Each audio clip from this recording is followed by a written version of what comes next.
ہمیں کربلا سے سیکھنے کو ملتا ہے. یعنی ہم بھول جائیں کہ ایک پل کے لیے ہمارا تعلق اسلام سے، بھول جائیں کہ ہم مسلم ہیں، بھول جائیں کہ ہمارا تعلق حضور والا سے ہے، اس لیے ہم کربلا کو یاد کر رہے ہیں. ایک انسان کی حیثیت سے جس زمانے میں آج بھی کوئی کسی سے وفادار نہیں ہوتا، زندگی میں لوگ دھوکے دیتے ہیں. حسین 61 سنہ ہجری میں نانا سے کیا ہوا وعدہ نبھا رہے ہیں، سبحان اللہ. اور ایسے مزار سے تبرک لے کر آ رہے ہیں اور شہادت دے کے جا رہے ہیں کہ جس کی حیثیت اور مقام کائنات کے لیے روشن کر دی کہ یہ زندہ اور جاوید ہے. اس لیے اللہ رب العزت نے شہادت کا رتبہ عطا فرمایا. اب چونکہ ہم اس موضوع پہ مزید گفتگو کریں گے، میں آپ کو بتاؤں گا کہ اصحاب حسین نے کیسے سیدنا امام حسین علیہ السلام سے وفا نبھائی. یعنی ایک وفا حسین کی اپنے نانا سے ہے، اپنے دین سے ہے، ایک وفا حسین کی اصحاب حسین سے ہے، اور ایک وفا اصحاب حسین کی حسین سے ہے، اور پھر دوسری وفا جو اقربا ہیں حسین کے، جو چھوٹے اطفال، جو بڑے بچے، جو بوڑھے بزرگ ہیں، ان کی حسین سے ہے. تو ایک وفا کا معیار اور وفا کا خوبصورت سا جسے ہم کہتے ہیں ایک گلدستہ ہے، ایک شعار ہے کہ دنیا سیکھے وفاداری کیا ہوتی ہے. دنیا دیکھے کہ بچہ، بوڑھے اور جوان ایک شخص سے کس بنیاد پہ جان نثار کرنے کے لیے تیار اور بیدار ہیں.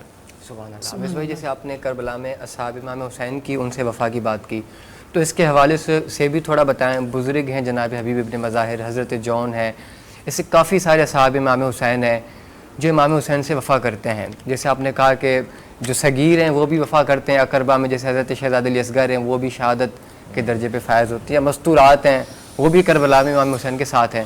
تو یہ اقربا کی اور اصحاب کی سب کی وفا. بالکل، یعنی جیسے کہ عرض کیا گیا اور آپ نے اس کی تائید فرمائی کہ ایک گلدستہ ہے وفا کا. یعنی جس زاویے میں دیکھے جائے ایسے زمانے میں کہ دنیا خود بے وفا ہے، پھر سیدنا امام حسین علیہ السلام سے بھی وعدہ نہیں نبھا رہی جو وہ کر رہی ہے. مثلاً ذہبی کے مطابق 53 خطوط آئے، ایک دوسری روایت میں ابو زاری کے مطابق کوئی 200 خطوط آئے، پھر ایک تیسری روایت میں تو ایک دن میں 600 خطوط آئے، اور پھر وہ 12,000 تک پہنچ گئے.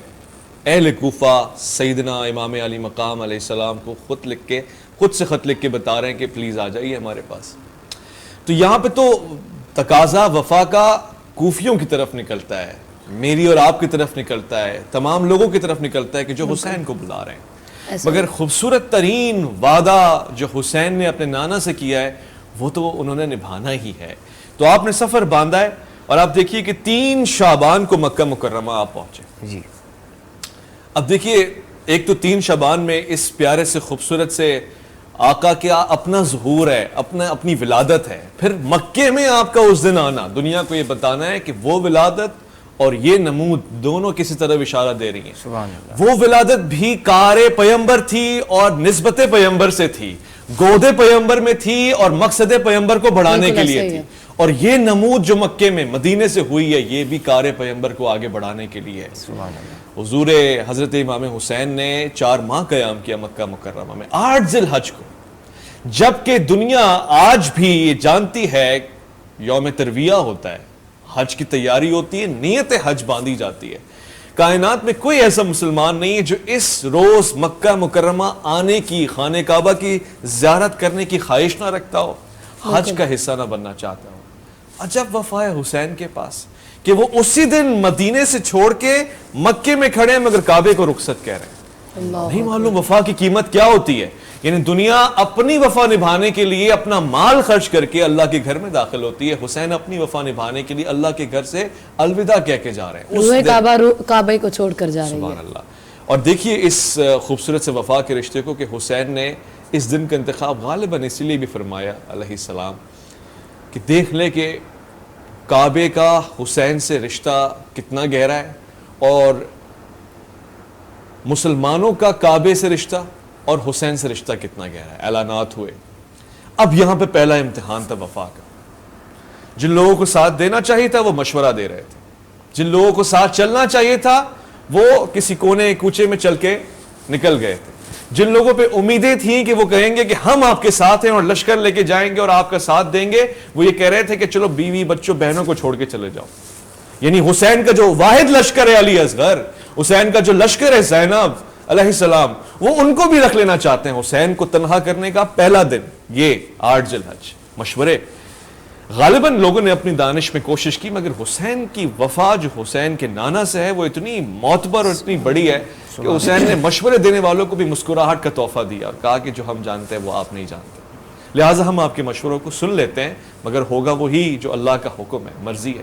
مسلم بن عقیل کو روانہ کرنا، گویا یہ پہلا وفادار نہیں ہے، مگر ایسا وفادار ہے کہ اس وقت کوفے میں داخل ہو رہے ہیں کہ جس وقت کوفے کے بارے میں مشہور ہے کوفی لا یوفی، نہ اس سے پہلے وفا کیے نہ اس کے بعد وفا کریں گے۔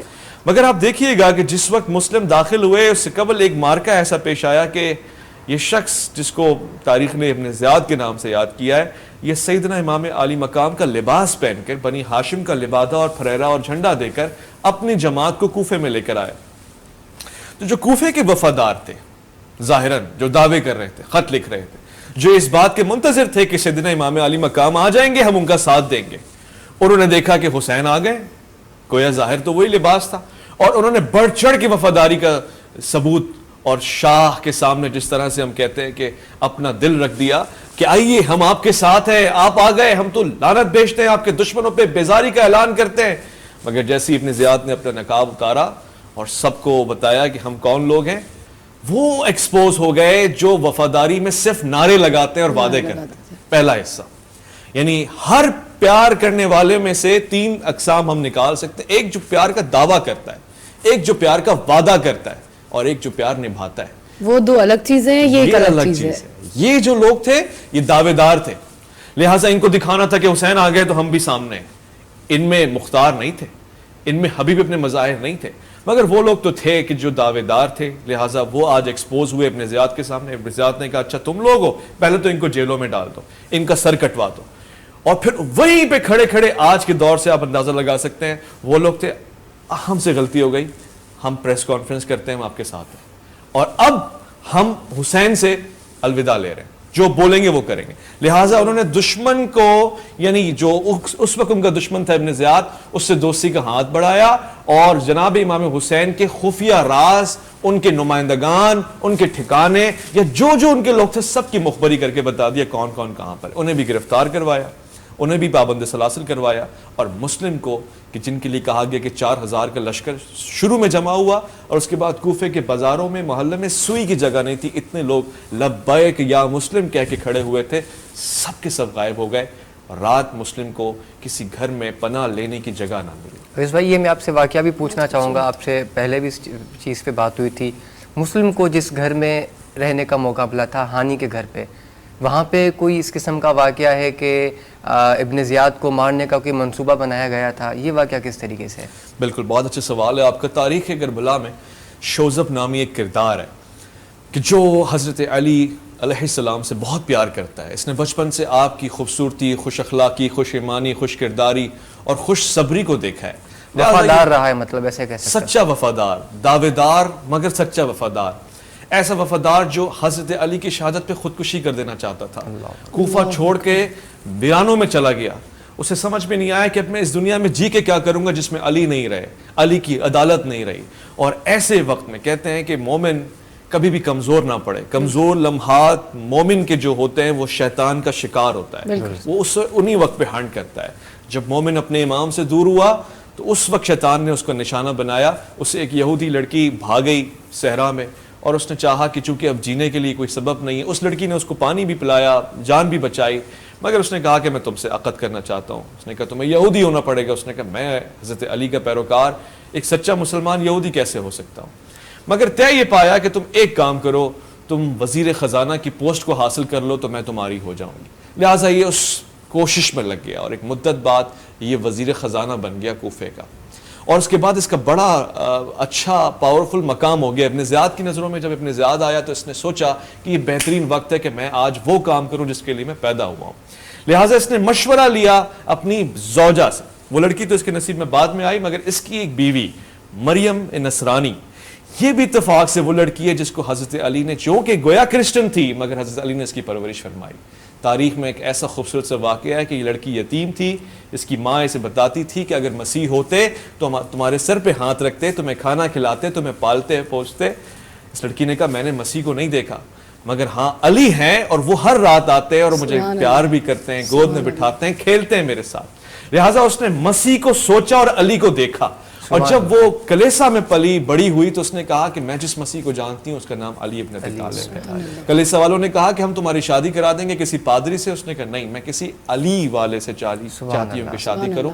اچھا آغا, یہیں پر آپ کی بات کو روکتے ہوئے دیکھیں وہ انتخاب کس چیز کا کر رہی ہے ہم سفر میں, وہ کہہ رہی ہے کہ مجھے علی والا چاہیے.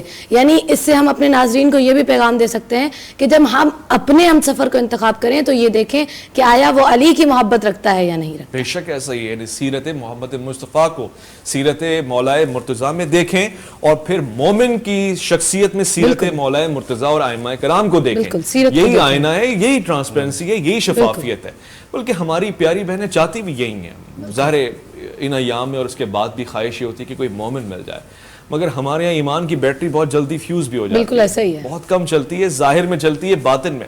مومن وہ ہے جس کی تنہائی پاک ہو. ظاہر تو لوگ اچھا بنا ہی لیتے ہیں فیس بک سے واٹس ایپ تک ہر چیز کو. تو اس شخص نے اپنی یعنی اس خاتون کی جب شادی ہونے لگی تو وہ علی والا شوزب تھا, وہ علی والا شوزب تھا. اب دیکھیں کیسے میچنگ ہوئی کہ قدرت نے ان دو مومنوں کو ملا دیا. اب اس لڑکی نے کہا مجھے تم سے کچھ بھی نہیں چاہیے, میں نصرانی تھی, میں مسلمان ہو گئی ہوں تمہارے لیے, بس میں تم سے یہ چاہتی ہوں کہ آج جو مسلم کوفے میں ہیں ان کا ساتھ دیا جائے. یہ سابقہ نصرانی لڑکی شوزب کو بتا رہی جو مسلمان گھر میں پیدا ہوا. شوزب نے کہا ٹھیک ہے, میں ایک ایسا کام کرنے لگا ہوں, وفا کی ایک ایسی علامت بننے لگا ہوں کہ جس کو تاریخ یاد رکھے گی, مگر تم نے میرا ساتھ دینا ہے. چونکہ نفسا نفسی کا دور ہے, سازشوں کا وقت ہے, سب چھپے ڈھکے بیٹھے ہیں, تم نے ہانی کے گھر جانا ہے اور ہانی کو یہ بتانا ہے کہ شوزب جو وزیر خزانہ ہے کسی بھی طرح بہلا پسلا کے ابن زیاد کو ہانی کے گھر لے آئے گا. ہانی کا گھر بڑا ہے, فوجیوں سے بھرا ہوا ہے, اور صلاحیت اور اختیار رکھتے ہیں ہانی کہ جو ان کے پاس آ جائے وہ نکل کے نہ جائے. ایک ہوتا ہے نا, ایک وہاں کبھی کوئی لینڈ لارڈ ہوتا ہے, تو ہانی بااثر شخصیت ہے. تو مریم نصرانی نے جا کے ایک نقاب پہن کے ہانی کے گھر میں ان کی عیادت کی. ہانی نے خفیہ رکھا اس بات کو کہ مسلم میرے پاس ہیں. مریم نصرانی نے کہا کہ ہم جانتے ہیں کہ مسلم آپ کے پاس ہیں, مگر ہم آپ کے چاہنے والے ہیں, ہمیں اس بات سے سروکار نہیں. پیغام اپنے شوہر کی طرف سے یہ لے کر آئی ہوں کہ یہاں پر ابن زیاد آپ کی عیادت کو جلد آئے گا, جو ہی وہ آئے مسلم کو کہیے گا کہ اس کا قتل کر دیں. قصہ ختم ہو جائے گا, نہ کوفہ میں یہ سورش ہوگی نہ کربلا کا مقام آئے گا. اس سے بہترین کوئی موقع نہیں ہے. تو جناب ہانی نے اس کی بات کو سن کے اگنور کر دیا, گویا انہوں نے سنا ہی نہیں, مگر انہوں نے پلان بنا لیا ایسا کہ ایسا ہوتا ہے, کیا پتہ یہ بھی کوئی سازشی ہو. مسلم بن عقیل, ہمارا سلام ہو آپ پہ, ان کو اطلاع دی. انہوں نے کہا ٹھیک ہے تیاری کر لیتے ہیں. اور یہ ہوا 3 دن بعد ابن زیاد کو شوزب نے مطمئن کر لیا کہ وہ ہانی کی زیارت کرے. ابن زیاد کے گھر میں, ابن زیاد جب داخل ہوا ہانی کے گھر میں تو ظاہر نہتہ تھا, فوج آ نہیں سکتی تھی, گورنر کی حیثیت سے آیا اور اس نے آ کے بیٹھ کے بیمار ہانی کو سلام کیا. ہانی نے وعلیکم السلام کہا. ہانی کو اس نے کہا کہ تم کب تک حضرت علی کے قصیدے پڑھتے رہو گے, تمہاری زندگیاں اس میں برباد ہوگی, جتنی زمین تمہارے پاس ہے, تم تو کوفے کے گورنر ہوتے, اگر تم ہمارے ساتھ ہوتے یعنی یزیدی ہوتے. اس نے کہا میں ایسی زندگی پہ لعنت بھیجتا ہوں جو علی کے سوا گزاری جائے. وہ سانسیں جو علی کی دشمنی اور بغض میں لی جائیں میرے لیے جہنم کی آگ جیسے. سبحان اللہ. یہاں پر ابن زیاد کو غصہ آیا, اس نے کہا کہ تم لوگ بے وقوف لوگ ہو, میں نے تمہاری عیادت کے لیے آیا تھا کہ تم سے ہاتھ بڑھائے ملایا جائے اور تمہیں اپنے ساتھ ملایا جائے. ہانی سے اس کی گفتگو برداشت نہ ہوئی, جو کہ پلاننگ تھی وہ یہاں پر کام آنے لگی. ہانی نے ایک کوڈ ورڈ طے کیا تھا کہ جب میں کہوں کہ مجھے پانی دیا جائے تو مسلم پیچھے سے نکل کر آئیں اور پیچھے سے ابن زیاد کا سر اڑا دیں. تو ہانی نے فوراً گفتگو کو قطع کلام کرتے ہوئے کہا مجھے پانی دیا جائے. ابن زیاد نے کہا میں تم سے بات کر رہا ہوں تم پانی مانگ رہے ہو. پھر آپ نے اور اونچی آواز میں کہا مجھے پانی دیا جائے. کوئی اثر نہ ہوا. پھر ابن زیاد نے کہا تم کیسے بد اخلاق ہو, میں تم سے بات کر رہا ہوں تم مجھ سے پانی, کہنے لگا میں تم سے بات ہی نہیں کرنا چاہتا, تم لوگ چلے جاؤ یہاں سے. اور پھر زور سے بولا مجھے پانی دیا جائے, مگر کوئی اثر نہ ہوا. اسی اسنا میں ابن زیاد غصہ کرتے ہوئے نکل کے چلا گیا. ہانی اٹھا, اس نے کہا مسلم میں آپ نے کیا کیا, آپ کو قتل کرنا چاہیے تھا یہاں پہ, یہ بہترین موقع تھا. اس لڑکی کی بات صحیح ثابت ہوئی, یہ بغیر کسی ہتھیار کے نہتہ آیا تھا, مگر مسلم کی شرافت اور وفاداری مسلم جانب امام حسین کو دیکھیے گا, ایسے تلوار پہ ہاتھ رکھے ہوئے خاموش گھٹنا ٹیک کے بیٹھے اور کہتے ہیں ہانی میں بھی ارادہ رکھتا تھا کہ اس کا قتل کر دوں, اس سے بہترین موقع نہ تھا کہ میں اپنے حسین کا دفاع کر پاتا, مگر جو ہی میں نے ارادہ کیا میرے سامنے حسین آ گئے اور کہا مسلم مہمان کو قتل کرو گے جو تمہارے گھر آیا ہے, اور نہتے کو قتل کرو گے جس کے پاس ہتھیار نہیں ہے, اور پھر دھوکے سے قتل کرو گے بلا کے گھر, اللہ اکبر، یعنی طہارت، نفاست اور پھر وفاداری کا خوبصورت ایک استعارہ. ہانی نے کہا مگر اس سے بہترین موقع نہیں تھا، کہا میں اپنے حسین سے بے وفائی نہیں کر سکتا. گویا مجھے معلوم ہے یہ میرا قاتل ہے، اس کو مجھے قتل کر دینا چاہیے تھا، مگر میں اپنے حسین کو کیا جواب دیتا. شوذب نامی آدمی کو جب یہ پتہ لگا، جو امیر المومنین سے انتہا کی محبت کرتا تھا، اس کو دیوانگی چھا گئی. اس نے کہا یہ بیوقوف ہیں معاذ اللہ، یہ ہانی ہے مسلم کیا کر بیٹھے، یعنی میں نے تو ان کو ایزی ٹارگٹ دیا تھا. اور اس دن سے ایسے بہت سارے لوگ ہیں، مگر شوذب نامی آدمی بجائے یہ کہ ساتھ دیتا جناب سیدنا امام حسین اور مسلم کا، اس وجہ سے کہ اس کی سازش جو اس نے بنائی تھی اس کو کارآمد نہیں بنایا گیا، وہ دشمن بن گیا اور اس کو بننا پڑا. اللہ اکبر. ایسے بہت سے لوگ جو سچے تھے جی وہ حالات کے تحت دشمن بنتے گئے. حقیقی معنوں میں سچے نہیں تھے جب ہی امام کا ساتھ چھوڑ کر چلے ان کا گئے. سچ ایکسپائر ہونے کی ڈیٹ رکھتا تھا، اور وہ کسی مسائل پہ آ کے وہ چھوڑ کے چلے گئے، یا ان کی معرفت کا وہ درجہ نہ ہو، ایسے بھی ہم کہہ سکتے ہیں. ناظرین گفتگو جے سلسلے کے جاری رکھنداسیں، ملوں تھا ایک شارٹ بریک کھاں پو.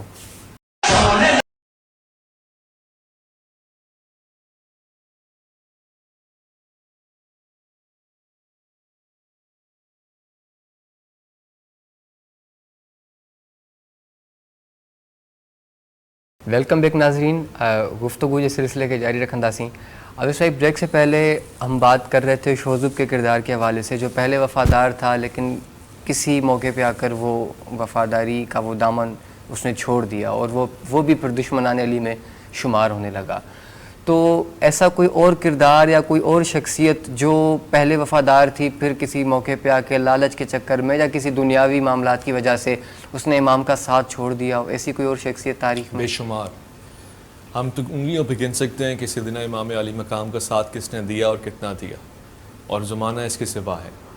شوذب ہی کے کردار کو میں چاہوں گا کہ ہماری بہنیں، بچیاں، فیملیز پڑھیں، کیونکہ یہاں پر بھی اس کا کردار ختم نہیں ہوا، بلکہ آنے والے وقتوں میں آپ نے ایک سوال تو لازمی پوچھنا ہے کہ وہ جو ماریا یا مریم نصرانی ہے وہ کیسے اس کے ساتھ جی جبکہ یہ تو دشمن بن گیا.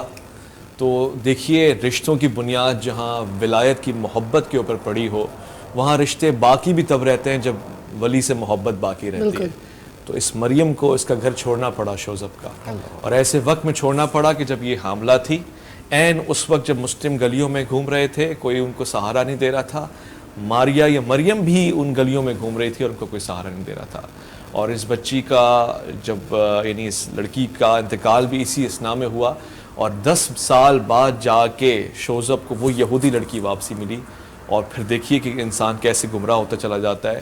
آنے والے وقتوں میں انہی کا بچہ اور ماریا کا بچہ، یعنی ان دونوں کا آپس میں تصادم ہوا اور ایک پورا حادثہ پیش آیا، جس کو ہم کبھی اور پیش کریں گے.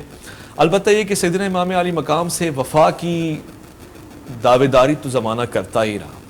میں آج بھی بڑے وثوق سے کہوں کہ پیر صاحب چاہے کوئی سے بھی ہوں، پاکستان کے کسی بھی علاقے سے تعلق رکھتے ہوں، سڑک پر آ جائیں تو ان کے ساتھ 100 200 300 1000 لوگ لانا کوئی مشکل کام نہیں ہے. اسی ملک میں سیاسی پیران کرام جو روڈوں پہ دھرنا دینے کے لیے آئے، لاکھوں کروڑوں کا مجمع ان کی اتباع میں سڑک پر آ کے بیٹھا اور مشکل حالات میں آ کے بیٹھا. مگر کتنا غریب ہے ہمارا حسین کہ جس کے لیے مکے سے نکلتے ہوئے بھی اس اعلان کے باوجود کہ نانا کے دین کو بچانے جا رہا ہوں، کعبے کی حرمت کو بچانے جا رہا ہوں، خانہ کعبہ کی چھت پہ اعلان کروایا، مگر گنتی کے 15 لوگ نکلے، جن میں سے 12 وہ ہیں جو یہ سوچ کے نکلے کہ جب حسین کے نانا مدینے میں داخل ہوئے تھے تو مدینے والوں نے طلع البدر علینا کہہ کے خوش آمدید کہا تھا. تو حسین جب کوفے میں داخل ہوں گے تو کوفے والے بھی ایسے ہی سونا نچھاور کریں گے. لہٰذا مال اور گھوڑے اور مویشی کی لالچ میں یہ 15 لوگ شامل ہو گئے. اور حسین جانتے تھے. انہوں نے حسین سے پوچھا، حسین ہمیں تو اندازہ ہے کہ جب آپ کے ساتھ جائیں گے ہم یہی گھوڑے یہی اونٹ حاجیوں کی خدمت میں خرچ کرتے تو ہمیں مثال کے طور پہ 10-20 درہم ملتے، تو ہمیں آپ سے زیادہ کی توقع ہے. مگر جب سفر چلا اور مسلم بن عقیل کی شہادت کی خبر آن پہنچی اور یہ لوگ سارے ڈر گئے کہ ہم تو غلط جگہ آ گئے، کوفہ میں تو تلواریں ہمارا انتظار کر رہی ہیں، نیزیں ہماری آنکھوں کو چیر دینے کے لیے تیار ہیں، ہمارا کلیجہ شک کیا جائے گا. تو حسین کے پاس چلتے ہوئے آئے. مگر میرا غریب حسین، میرا وفادار حسین اور میرا پیارا حسین خود کھڑا ہو کے حضرت والا نے ان سے کہا کہ تمہارے جتنے پیسے بنے تھے میں تمہیں ان سے 3 گنا دیتا ہوں. یہ گفتگو سنی تو سارے وہ لوگ جو لالچ میں آئے تھے کہنے لگے حسین بہت شکریہ آپ کا، ابھی یہ کہنا چاہتے تھے کہ ہمیں پیسے نہیں چاہیے, ہمیں جان چاہیے. آپ ایسا نہیں کہ 3 گنا زیادہ دے رہے ہیں اور ہمیں کہہ رہے ہیں کہ ساتھ چلو.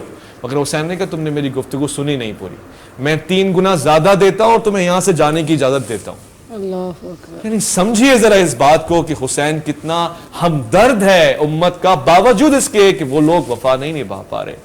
ان سب نے, جو 15 لوگ شامل ہوئے تھے تاریخ کہتی ہے, ان میں سے 12 لوگ مال مویشی, نان نفقہ اور اپنا منافع لے کے حسین کو الوداع کہہ کے چلے گئے.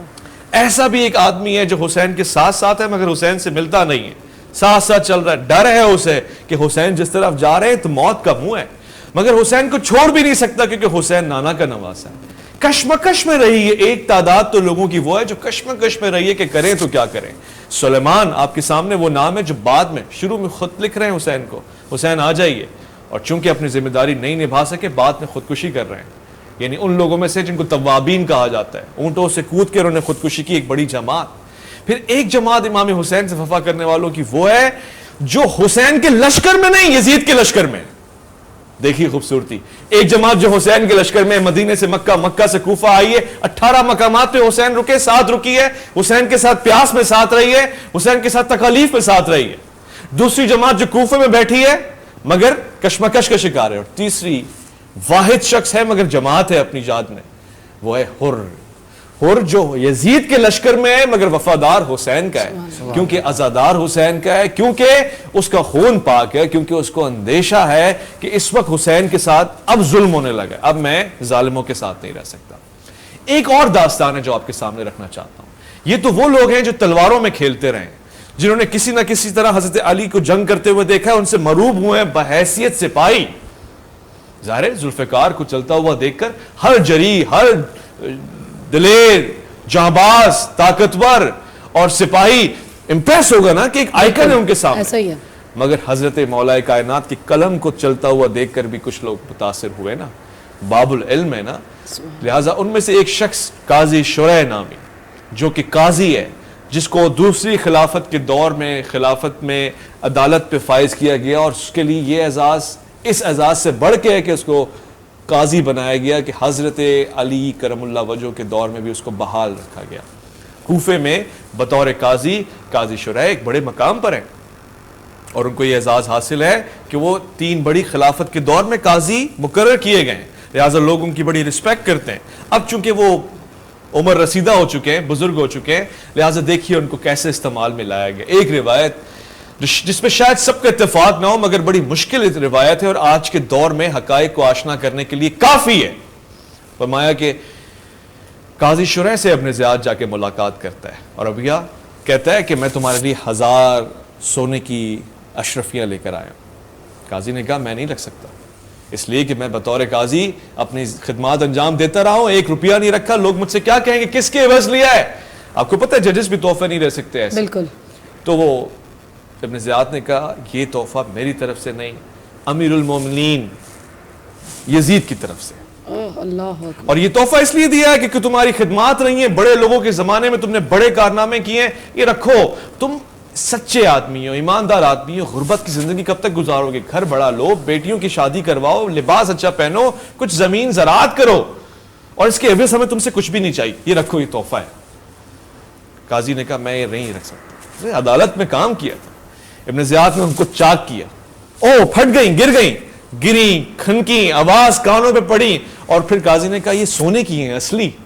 ابن زیاد نے اصلی سونے کی ہیں اور اس کی طرف سے ہیں جو بادشاہ خلیفہ وقت ہے. اب جب کھنکتا ہوا سونا دیکھا, گرتا ہوا چال اور سازش کے مطابق رکھ لیا. کہا اس کے بدلے کچھ مانگو گے تو نہیں, کہا کچھ نہیں مانگیں گے. چلا گیا. دوسرے دن پھر آیا, قاضی خوفزدہ ہو گئے.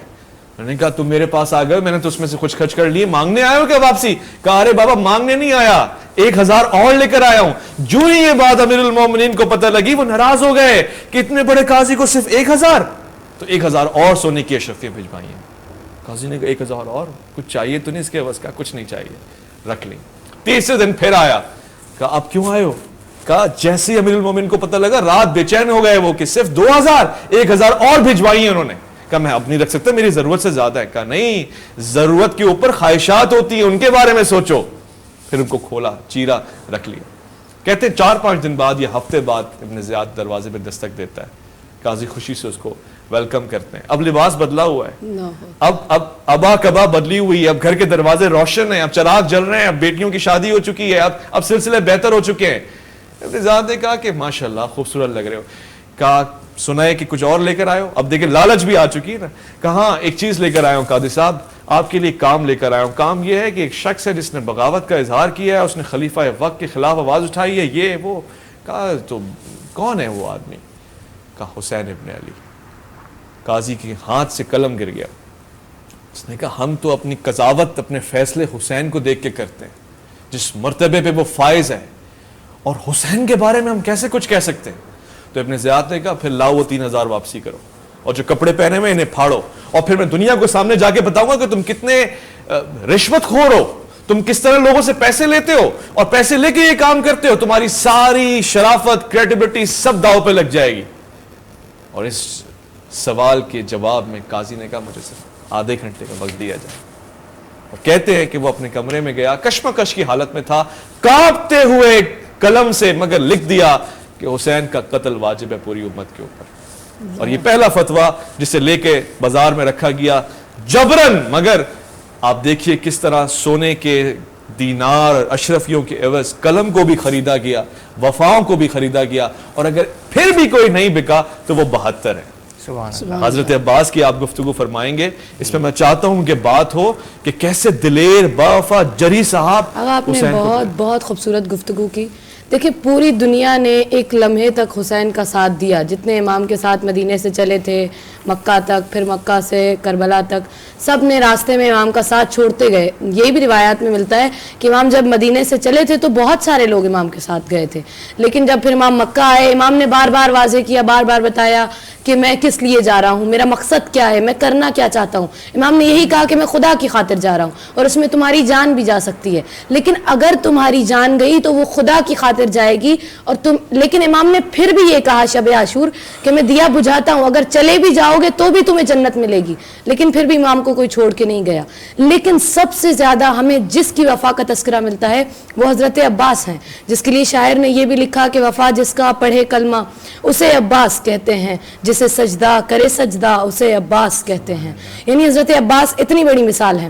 دیکھیں ایک رشتے سے حضرت عباس امام حسین کے بھائی ہیں, حالانکہ امام حسین کے بھائی ہیں, لیکن بارہا امام حسین کو آقا اور مولا کہتے نظر آتے ہیں, اور امام کے حکم کے پابند بھی ہیں.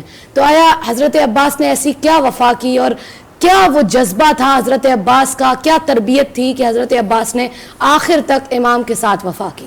بہت خوبصورت, انتہائی شاندار, سندر. سیدنا امام حضرت عباس, آپ پہ ہمارا سلام ہو. ایک استعارہ ہے ہر دور میں وفا کا.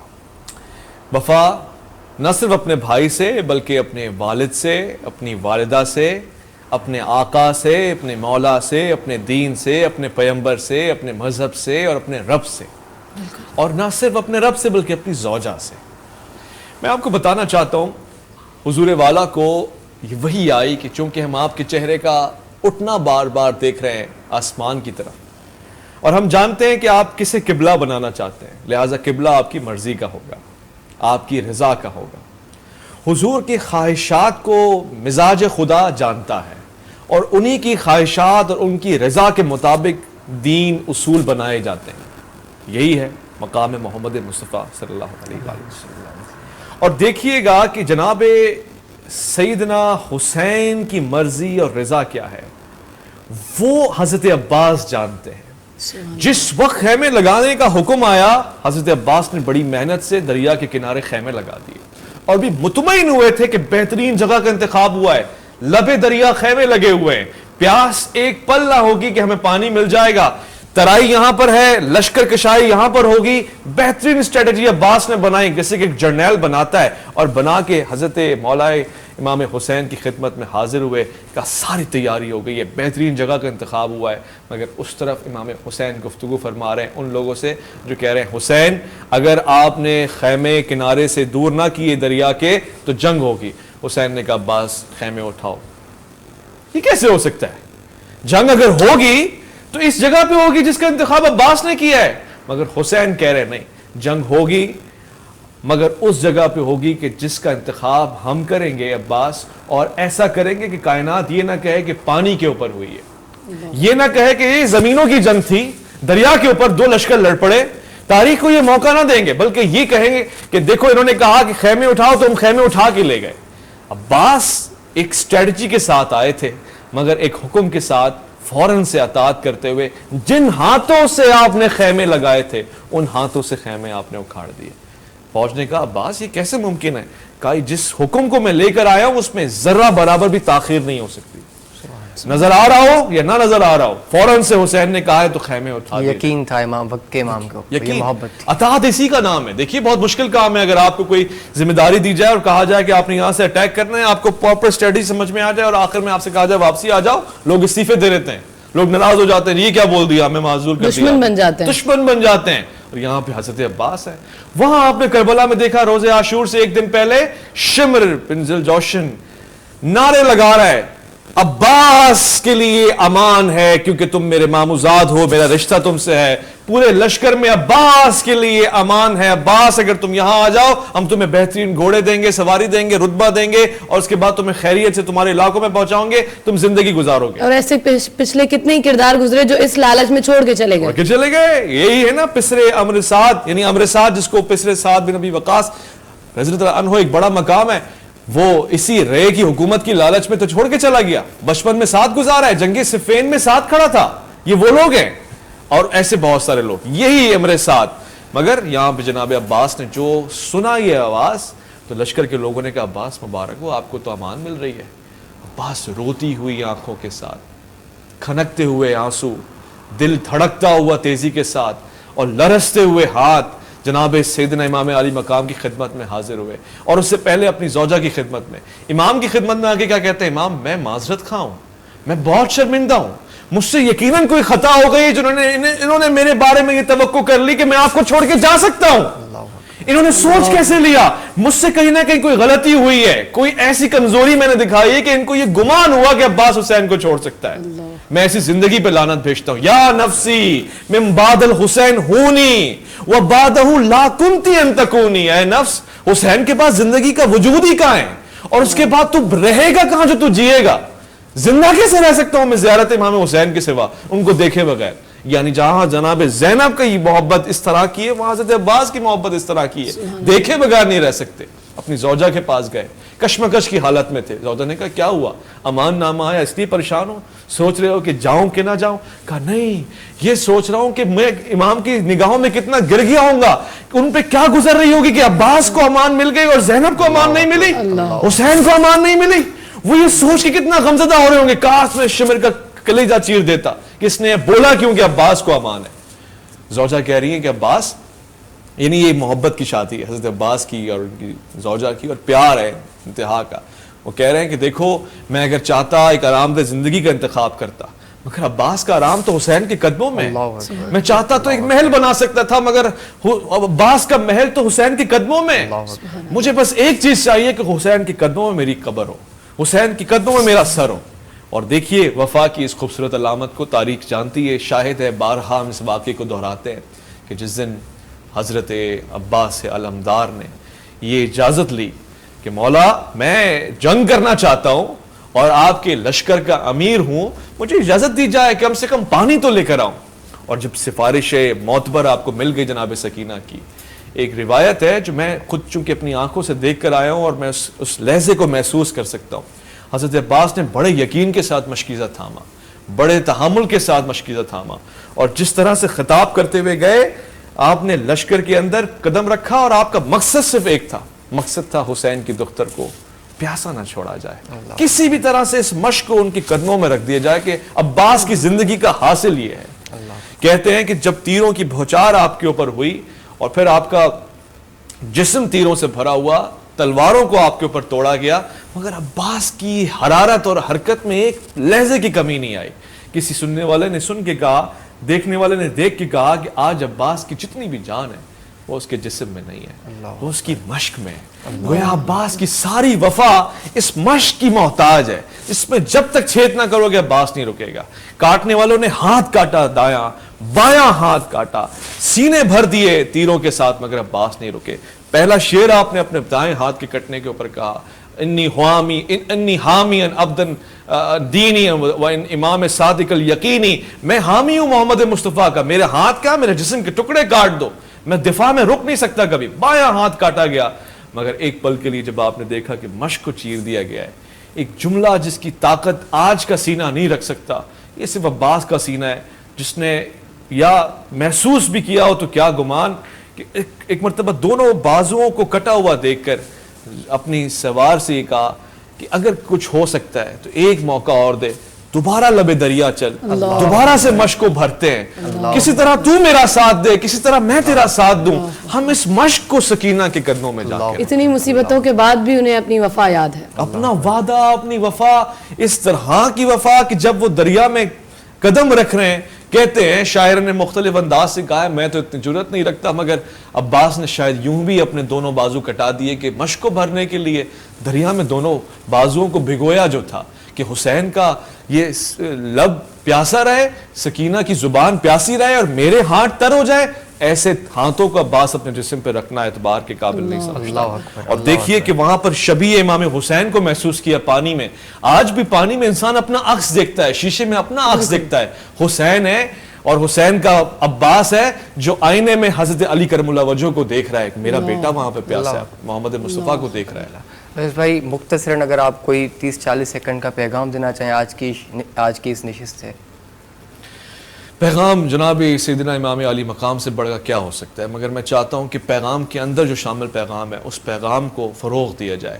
اس پوری وفاداری کے پیغام کو میں اور آپ نہ بیان کر پاتے اگر جناب سیدہ زینب نہ ہوتی علیہ السلام۔ بالکل اس وفا کا بھی ذکر ہونا چاہیے کہ اس بہن نے وفا کو کیسے نبھایا ہے اور پیام وفا کو کس طرح سے نشر کیا ہے، اس کی اشاعت کی ہے، کبھی زندانوں میں، کبھی بیابانوں میں، کبھی صحراؤں میں، کبھی درباروں میں۔ یعنی میں نے مردوں کی جرت آپ کے سامنے رکھی ہے، مگر دل کرتا ہے کسی اور پروگرام میں آپ کو جناب سیدہ زینب کربلا کی شیر دل خاتون کی وفا کی وہ علامت بتاؤں، یا جناب شہر بانو کا بھی روزہ دیکھ کر آیا وہ بتاؤں کہ جنہوں نے اپنے بالوں کو، اپنے جسموں کو سکڑا لیا محبت امام حسین میں، مگر پیام امام حسین کو سکڑنے نہ دیا۔ اور شاعر نے لکھا بھی کہ کہتا تھا دل جو کرب و بلا لا زوال ہے، اے شام والی بی بی یہ تمہارا کمال ہے۔ سبحان اللہ، سبحان اللہ۔ اویس بھائی ہم آپ کے بہت ممنون و مشکور ہے کہ آپ نے اپنے قیمتی وقت میں سے کچھ وقت نکالا اور اپنی مصروفیات میں سے آپ آج ہمارے یہاں تشریف لے آئے۔ ناظرین ان سائیں اج جی اساں جی نشست سلام یا حسین پنجے اختتام تے پہتی